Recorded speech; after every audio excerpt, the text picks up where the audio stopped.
Welcome back to GeoJourney Explorers, where we present interesting topics and dissect the truth behind them. Today, we are exploring Alaska, a state that claims a massive 15.4% of the entire US landmass. But very soon, we are faced with an echoing question. Why does nobody live here? With its highest elevation in North America, this state resides over 4,300 miles north of the equator. Now, before we explore the complexities of this northern giant, understanding why it is so unpopulated, make sure you are subscribed to our channel and like the video. Now, as we look deeper into the reasons why Alaska remains sparsely populated, let's shine a light on the first factor: darkness. While it's a misconception that Alaska experiences total darkness, the truth is, especially in places like Fairbanks and beyond, the winter months bring prolonged periods of reduced sunlight. In south-central Alaska, you might still catch about 5 hours of sunlight, but venture further north, and those hours diminish significantly. The impact on one's mental well-being can be substantial. Seasonal depression becomes a genuine concern for those susceptible to the lack of sunlight. Another formidable challenge that deters settlement in Alaska: its unforgiving geography. The state presents a brutal combination of extreme cold, mountainous terrain and frozen landscapes that make traversing it a daunting task. From November to March, the average statewide temperature plunges between 0 and a bone-chilling -30 degrees Fahrenheit. Alaska boasts 17 of the 20 tallest mountain peaks in the United States, accompanied by over 3 million lakes and a staggering 3,000 rivers. This abundance of natural features, while breathtaking, creates a complex and harsh environment that has impeded human settlement for more than a century. The significant seismic activity in Alaska, experiencing more earthquakes than any other region in the United States, further complicates infrastructure development. It's not just about the natural beauty, it's about grappling with the challenges of building and sustaining communities in the face of such formidable geography. Now, in a perfect world, Alaska would be just about 500 miles from the state of Washington. However, the reality is far more complex. Travel between the lower 48 and Alaska mandates passage through Canadian provinces, transforming what seems like a modest journey into a substantial undertaking. In actuality, that trek from Washington to Alaska turns into a couple of thousand miles. The incredible distance to the lower 48 is not merely a matter of inconvenience. It's a significant logistical challenge that contributes to Alaska's isolation. Now, before we move to any further, make sure to hit the like and subscribe button, as it really helps out the channel. Now, a very critical aspect influencing the population of Alaska is property taxes. High property taxes are a significant factor compelling individuals to reconsider calling Alaska home. The burden falls heavily on property owners, as the state and local governments lack alternative means to raise funds. In Anchorage, for example, there's no sales tax or income tax, which may seem like a relief. However, the absence of these taxes places a disproportionate burden on property owners. The issue becomes particularly apparent when comparing property tax rates to those in other states, with individuals relocating from places like California expressing concerns about the comparatively high property taxes in Alaska. Another aspect that factors into the decision of living in Alaska is earthquakes. Nestled within the notorious Ring of Fire, it's no surprise that Alaska experiences its fair share of seismic activity. While most earthquakes are relatively minor, characterized by quick jolts that often go unnoticed, there are occasional larger quakes, such as the notable event in 2018 that lasted around 48 to 50 seconds. For many Alaskans, earthquakes are a part of life, and the buildings are designed to withstand the ground's movement. However, the psychological impact should not be underestimated. Although most earthquakes are manageable, some individuals may experience anxiety or even develop post-traumatic stress disorder. PTSD, after particularly intense seismic events. Another critical factor that often steers people away from Alaska is the cost of living. One of the major reasons individuals decide to not live in Alaska is the higher cost of living compared to other parts of the US. While Alaska's cost of living is not as exorbitant as locations like Hawaii or California, it still falls on the higher end of the spectrum, particularly when compared to most other states in the country.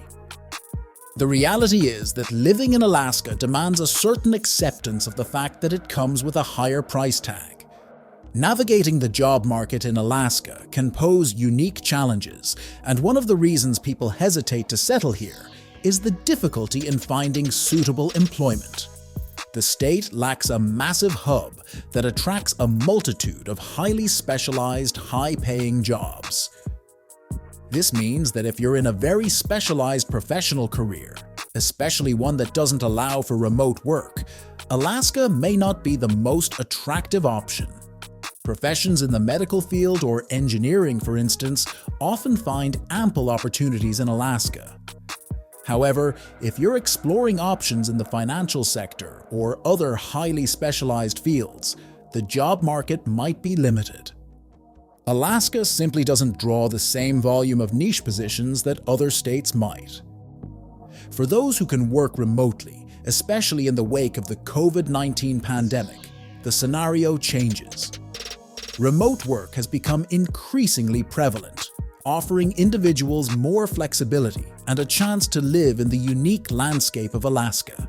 So while the people with the ability to work remotely have a broad spectrum of possibilities, the local job market may not be expansive for certain professions, making Alaska a less exciting choice for those with jobs of traditional nature affected by the geography.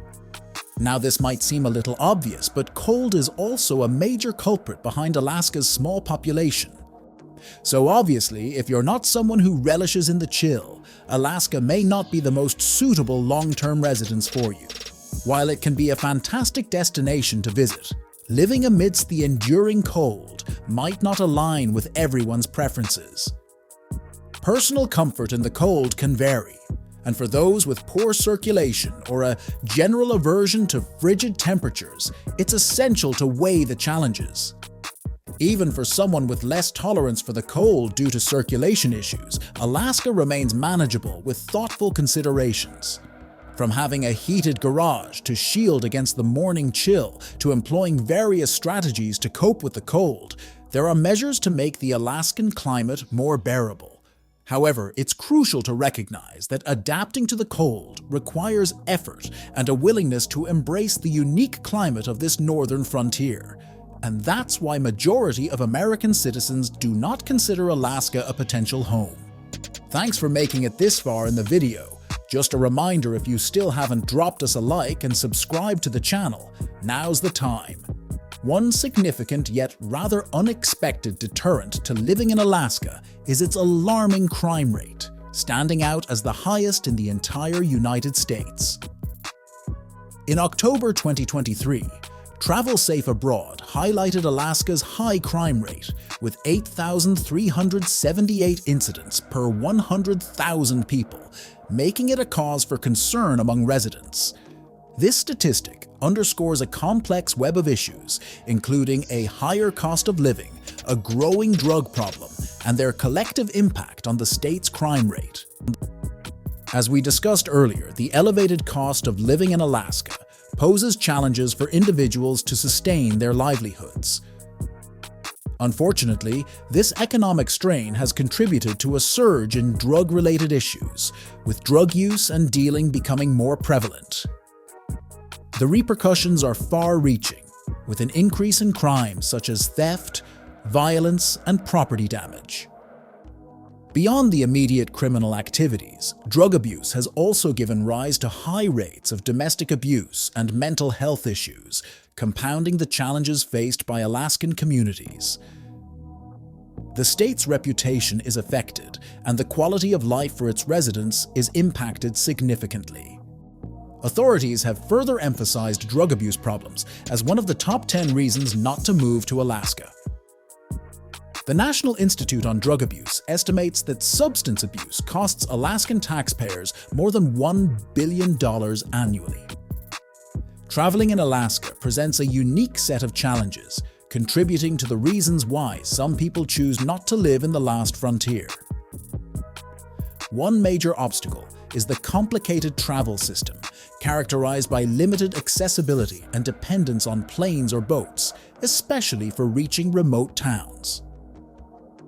The reliance on flights or boat services introduces uncertainties, with weather conditions often disrupting travel plans. The cost of transportation compounds the complexities, as the limited competition among airlines and boat companies may result in inflated prices. Insights on moving to Alaska highlight the basic nature of road systems in the state, with just 20% of Alaska accessible by road. While transportation within cities is relatively reasonable, options become sparse in rural areas, underscoring the challenges of navigating the Alaskan wilderness. Juneau, the state capital, serves as a prime example, lacking outside road connectivity and only accessible by plane or sea. With only 12 numbered highways in the state, traveling by car in Alaska can be difficult, further limiting the means of getting around. Residents often consider private planes as the most practical way to travel between different parts of the state. And that brings us to the end of our video. We hope you liked this in-depth exploration of Alaska's population issues. If you learned something new, make sure to share this video, drop us a comment, and like and subscribe to our channel for more updates.